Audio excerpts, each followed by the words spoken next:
everyone, it's me again, Jedi, and welcome back to my channel. For today's video, i-share ko sa inyo ang aking mga current favorite makeup products. Ito sila guys. Full face to, sa pagkakaalam ko, yan. Ito yung mga products na kapag nagmamadali or halimbawa, biglang alis, ito yung mga nasa top na ng mind ko na kukunin ko and gagamitin ko. And even hindi nagmamadali, sila yung mga current na talagang ginagamit ko araw-araw. So, if you wanna know kung ano-ano mga ito, please keep on watching. Okay guys, so to begin with, ayan, ang una ko ipapakita sa inyo is yung mga favorite kong mga makeup base or foundation, ganyan. So, first, ito yung cream to powder concealer ni Ellana. Tapos, hindi siya porket concealer is under eyes mo lang siya gagamitin or sa mga blemishes lang. Pwede rin siyang gamitin sa entire face as parang foundation mo, ganyan. So, ito guys yung shade na Radiant. And this is 700 plus pesos. So, ilalagay ko na lang sa description box guys yung exact price nito. Tapos, yung isa pang gusto ko is itong BLK Cosmetics na Skin Tint. Sun Shield nila. So, ang kinaganda nito guys is that parang foundation na siya kapag in-apply. Tapos, yun, may benefits power in protected ka from UVA and UVB rays. Kaya, ang ganda lang ng idea kasi, parang saktong-sakto lang yung coverage niya sa akin. Tapos, yun, protected pa yung skin, diba? May 4 na shades to, so hindi kayo mahihirapan na hanapin yung shade na gusto nyo. Tapos, yung akin is vanilla. Ito yung pinaka-light. So, ayan. Ito yung masasuggest kong gamitin nyo for everyday, especially. So, nasa 499 pesos to. Yun lang, medyo may kamahalan lang for 30 grams or 30 ml, ganyan. Pero, for me, sulit naman siya kasi ang dali niyang i-apply. Hindi siya streaky, hindi siya malagkit, hindi rin siya sobrang flat matte or yun, may pagka-dewy pa nga siya. Sige, ito na lang yung gamitin natin for this look para at least makita natin yung kabuuan ng itsura ko using itong mga products na favorite ko lately.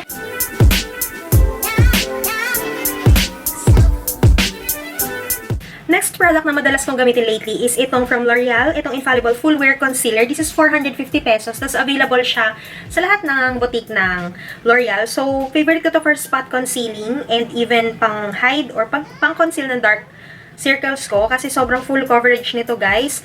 May video ako nito na nireview ko siya. So, yun, pwede nyo yun mapanood. Tapos, yun lang. Advice ko lang for those na gagamit pa lang nito is konti lang yung ilagay nyo muna sa mata nyo. Huwag nyong gawin yung Instagrammable ways ng pag-apply ng concealer kasi talagang girl, magiging inverted panda talaga yung mukha mo or yung under eyes mo. So, blend lang siya maigi. As in, take time na mag-blend kasi medyo thick or thick talaga yung consistency ng product. Kaya, yun, kapag hindi mo siya na-blend na maayos, for sure, patchy yan. Tapos, maring mag-set sa iyong mga fine lines. Next naman, pagdating sa pagsaset ng face, ang favorite ko lately is itong from SkinPotions. Ito yung Glowdust nila and ang shade ko is yung Extra. Again, ito yung pinaka-light sa mga shades na available. Though, 3 lang naman yung shades, but ito yung ginagamit ko. And maganda rin yung oil control nito.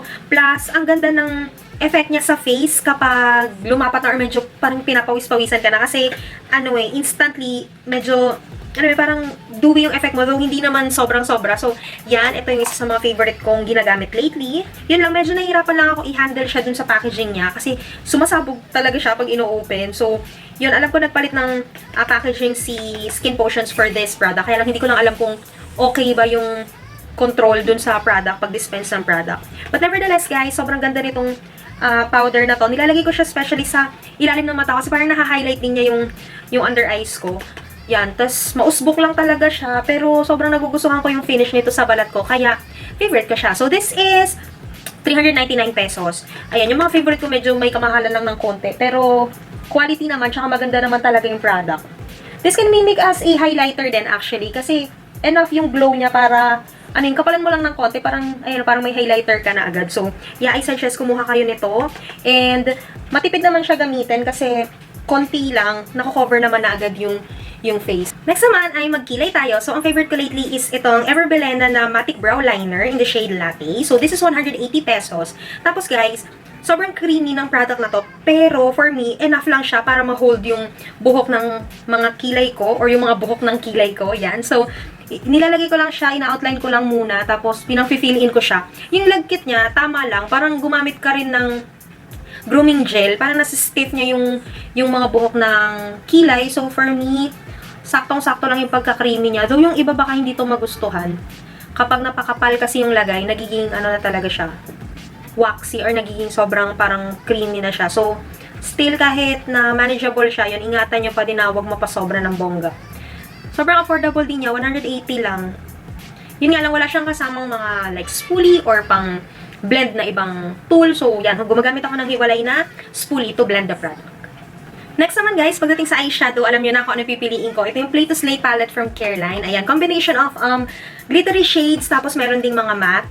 And, of course, may bonus na highlighter at saka mga creamy powders na blushes. Hindi siya sobrang powdery yung blushes nito, kaya perfect lang din. But, mag-focus tayo dito sa mga eyeshadows niya. So, iso-zoom in ko lang ng konti para sa inyo guys. Ayan. Sobrang perfect for everyday ng mga colors. Pwede ka rin mag-creative look using yung mga orange and red colors. Ayan. So, marami kang pagpipilian na shade. And for this look, sobrang simple lang yung gagawin ko kasi ayokong lumabas ng may pak na eyeshadow. So, bear with me. Sobrang konti lang yung gagamitin kong pigment sa look na to. Mostly yung mga browns lang, yung mga earth colors lang yung i-apply ko sa aking lids.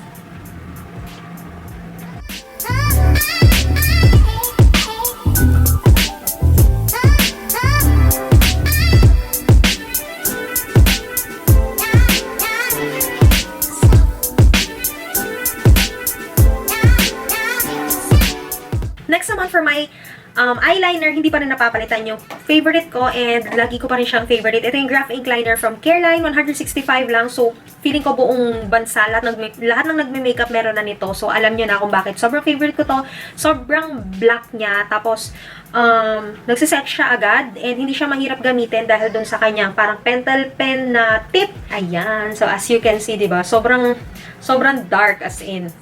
So, yan. Gagamitin ko siya. Simpleng, winged eyeliner lang. Next product ay sobrang gusto ko lately. Kasi guys, sobrang nalilift niya yung lashes ko and na-maintain niya yung curl.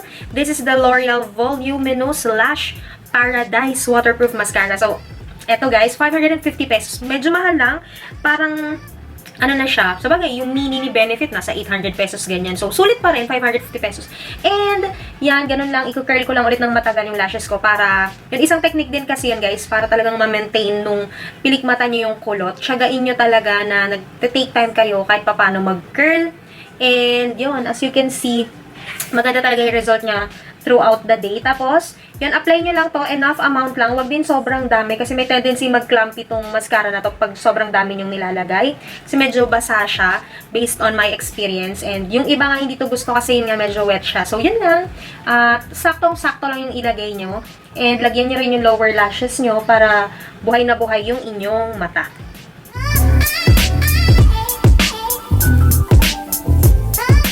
Next naman guys, ay mag-blush on tayo. So, may dalawa akong favorite lately. Ito yung from Ellana Minerals or Ellana Cosmetics. Ito yung kanyang Tinted Lip and Cheek Stain in the shade Sangria. Tapos, yung isa pang nagugustuhan ko na hindi masyadong nalalayo yung shade sa kanya is itong Air Blush from Sunnies Face. Ang shade na gustong-gusto ko is itong Razz. Ayan, parang raspberry, ganyan. So, pareho silang berry yung shade. So, gustong-gusto ko yun sa blushes, guys. Kasi, wala ka ng effort at all. Talagang litaw na yung blush on. Hindi mo na kailangang i-build up. And at the same time, matipid yung mga ganitong klase ng shades. For me, For me lang naman. So, sa side na to, gamitin natin tong kay Ellana. Ang texture nito, guys, is parang may pagka-clay siya sa una. Pero kapag lumapat na siya sa skin mo, para na siyang, alam mo, parang balmy na, parang ganun. Hindi na siya sobrang may tagging effect. Though yung impression ko rin sa kanya nung una, akala ko parang clay blush yung effect niya. Pero hindi. Kapag in-apply nyo na siya, parang kusa na siyang nagme-melt sa skin nyo. And, kagaya na sinabi ko, ayan, nag-pop na agad yung kulay. Hindi nyo kailangang i-build up or whatever. Kailangan nyo na lang i-blend ng ayos. Tapos spread nyo na lang din ng tama.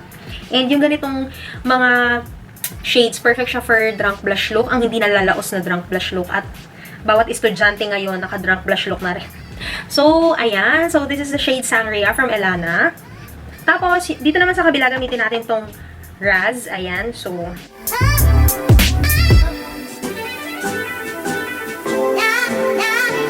this is what Razz looks like sa aking balat. So, as you can see, mas parang pigmented pa rin yung kay Ellana. Hindi nagkakalayo yung shades nila, guys. And, kung papipiliin ako kung ano talaga yung mas gusto ko, mas gugustuhin ko tong kay Ellana kasi mas mas maraming laman. And, at the same time, mas pop talaga yung kulay niya. But, yun, kung gusto niyo yung hindi naman sobrang putok na kulay, you can go for Sunny's face. Pero for me, yun lang, may kalakihan lang talaga dalhin tong kay Ellana. Pero, actually yun, maganda naman talaga sila both. And so, yun guys, ito yung mga favorite kong blushes. Sa paghalo-halo ko na kasi parang hindi naman nagkakalayo yung shade nila.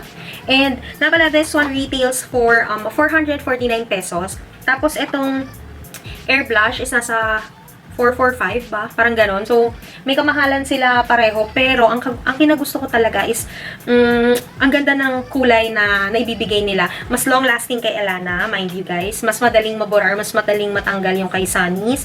So, yun lang. Alam niyo naman na yun. Marami na nag-review ng Sunny's Face Air Blush. But still, gusto ko pa rin. Kasi, ang gaan lang sa skin. Tapos, ang daling gamitin. Sobrang velvety. Sobrang parang lip balm yung ina-apply mo pag to. So, yun. Ito yung dalawang favorite ko. So, nasa sa inyo na yan, guys, kung anong napupusuan nyo sa dalawa. But for me, parehong okay yung blushes. Last product na hindi ko talaga tinigilan wala nung nakuha ko or nabili ko is itong from Blythe Cosmetics. Ito yung Stellar Satin Lipstick nila. So, huwag kayong magagalit, guys, kung lagi nyo makikita to sa mga videos ko. Kasi talagang, lately ito talagang kinababaliwan kong lipstick. Tapos, ang kagandahan pa nito, hindi siya matte. So, naiiba sa sa karamihan ng lipstick ko sa collection. So, eto siya guys. Pakita ko sa inyo yung swatch. Perfect everyday lipstick lang talaga siya.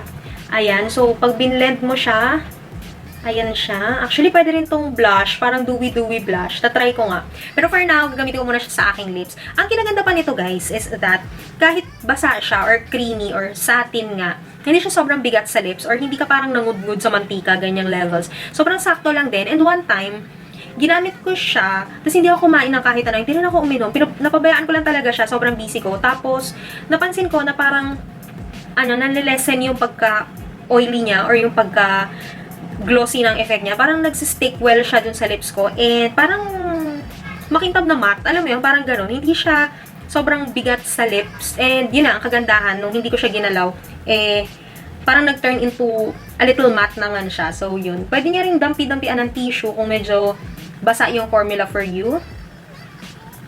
Pero for me, enough lang to. Parang may pagka-hydrating na rin siya sa lips. And isa lang yung ganito ko. So, kapag naubos ko to, probably kumuha ko ulit kasi ang ganda niya talaga. And mind you guys, mukhang madaling mauubos tong bullet type lipstick na to kasi one swipe, hindi siya agad nagpipicture yung kulay. So, kailangan mo ulitin up to 3 times. But, yun nga, kahit 3 layers na ng products, hindi pa rin ako naiirita or hindi ako nabibigatan. So, yun guys, ito yung shade na 121 Juliet from Blythe Cosmetics. This is 165 lang. Halos kalo-launch lang din ito lately. So, there you have it guys. Ito na nga yung final look na nagawa ko using itong mga products na sobrang favorite ko lately. And, feeling ko mauubos ko talaga sila kasi kung araw-araw ba naman naaalis ka and gagamitin mo lang itong mga to, for sure mauubos siya. So, yun guys. Sana may nagustuhan kayo sa mga product recommendations ko. And, perfect for everyday. Alam nyo naman yung gusto ko talaga pagdating sa makeup. Something na mawi-wear mo talaga or masusuot mo everyday.